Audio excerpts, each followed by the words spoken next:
لله رب العالمين والصلاة والسلام على سيد الأنبياء والمرسلين أما بعد فأعوذ بالله من الشيطان الرجيم بسم الله الرحمن الرحيم وقال ربكم ادعوني أستجب لكم آمنت بالله صدق الله العظيم صدق رسوله النبي الكريم الأمين۔ اللہ کریم کی حمد و ثنا کے بعد نبی رحمت شفیع امت محمد مصطفیٰ حضرت محمد مصطفیٰ صلی اللہ علیہ وسلم کی ذات بابرکات پر ہدیہ السلام محترمہ پیش کرتے ہیں۔ صلی اللہ علیہ نبی وآلہ صلی اللہ علیہ وسلم صلاۃ و سلام علیک یا رسول اللہ۔ معزز سامعین و ناظرین، آج کا ہمارا موضوع ہے دعا کی عظمت و فضیلت اور حکمتیں۔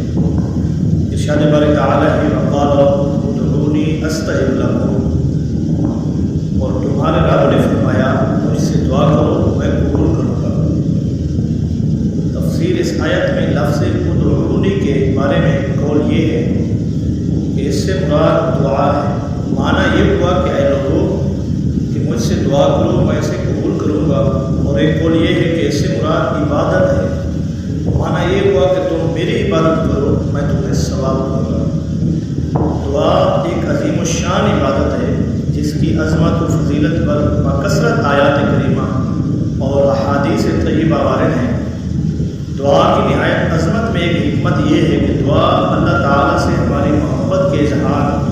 دعا کی نہایت عظمت میں ایک حکمت یہ ہے کہ دعا اللہ تعالیٰ سے ہماری محبت کے اظہار، اس کی شان ربوبیت کے حضور، ہماری عبدیت کی علامت اور اس کے علم و قدرت و عطا پر ہمارے توکل و اعتماد کا مظہر، اور اس کی ذات پاک پر ہمارے ایمان کا اقرار و ثبوت ہے۔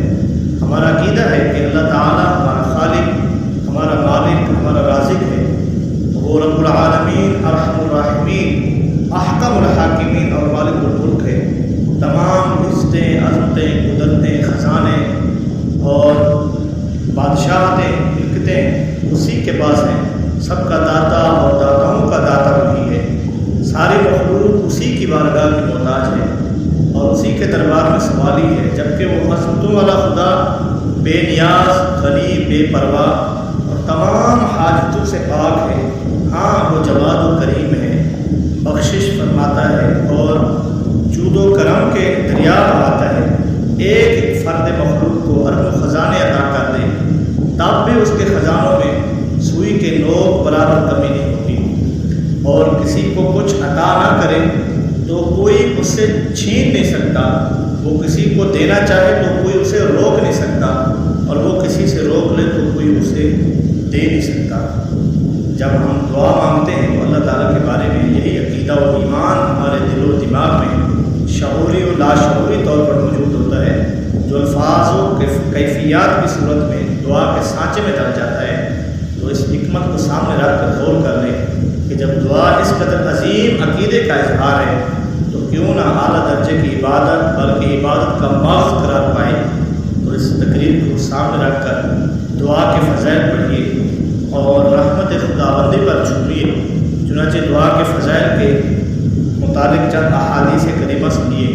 نمبر 1، اللہ تعالیٰ کے نزدیک کوئی چیز دعا سے بزرگ و برتر نہیں ہے، اور دوسرا دعا ایک مصیبت و بلا کو اترنے نہیں دیتی، اور تیسرا دعا مسلمانوں کا ہتھیار، دین کا ستون اور آسمان و زمین کا نور ہے۔ چوتھا دعا کرنے سے گناہ معاف ہوتے ہیں۔ پانچواں دعا عبادت کا مغز ہے۔ چھٹا اللہ تعالیٰ دعا کرنے والے کے ساتھ ہوتا ہے۔ اور ساتواں جو بلا اتر چکی اور جو نہیں اتری دعا ان سے نفع دیتی ہے۔ آٹھواں دعا رحمت کی چابی ہے، اور نواں دعا قضا کو ٹال دیتی ہے۔ 10واں دعا بلا کو ٹال دیتی ہے۔ 11واں جسے دعا کرنے کی توفیق دی گئی اس کے لیے رحمت کے دروازے کھول دیے گئے۔ مفسرین نے دعا قبول ہونے کی چند شرائط و آداب ذکر فرمائے ہیں، تو ان کا خلاصہ یہ ہے کہ سنیے۔ نمبر 1، دعا مانگنے میں اخلاص ہو۔ دوسرا، دعا مانگتے وقت دل دعا کے علاوہ کسی اور چیز کی طرف مشغول نہ ہو۔ تیسرا، ناجائز و گناہ کی دعا نہ مانگی جائے۔ اور چوتھا، دعا مانگنے والا اللہ تعالیٰ کی رحمت پر یقین رکھتا ہو۔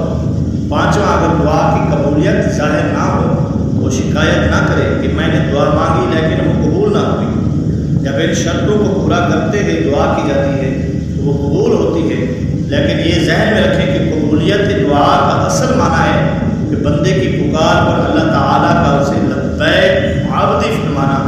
یہ ضروری نہیں کہ وہ جو مانگا وہ مل جائے، بلکہ مانگنے پر کچھ ملنے کا ظہور دوسری صورتوں بھی ہو سکتا ہے۔ مثلا اس دعا کے مطابق گناہ معاف کر دیے جائیں، یا آخرت میں اس کے لیے ثواب کا ذخیرہ کر دیا جائے، یا اصل مانگی ہوئی شے کی جگہ اس سے بہتر چیز عطا کر دی جائے، یا اس دعا میں مانگی ہوئی چیز بندے کی زیادہ ضرورت کے وقت تک مؤخر کر دی جائے۔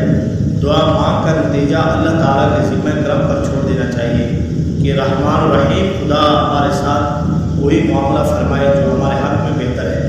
قضائے الہی پر راضی رہنا بہت اعلیٰ درجہ ہے، اعلیٰ مرتبہ ہے، اور حقیقت میں ہمارے لیے یہی مفید تر ہے، کیونکہ ہمارا علم ناقص ہے جبکہ خدا کا علم لامتناہی و محیط ہے۔ بارہا ہم اپنی کم علمی سے کوئی چیز مانگتے ہیں، لیکن اللہ تعالیٰ اپنی مہربانی سے ہمیں مانگی چیز نہیں دیتا، کیونکہ وہ چیز ہمارے حق میں نقصان دہ ہوتی ہے۔ مثلا بندہ مال و دولت کی دعا کرتا ہے لیکن وہ اس کے ایمان کے لیے خطرناک ہوتی ہے، یا آدمی تندرستی و عافیت کا سوال کرتا ہے لیکن علم الہی میں دنیا کی تندرستی آخرت کے نقصان کا باعث ہوتی ہے، تو یقیناً ایسی دعا قبول نہ کرنا بندے کے لیے زیادہ اچھا ہے۔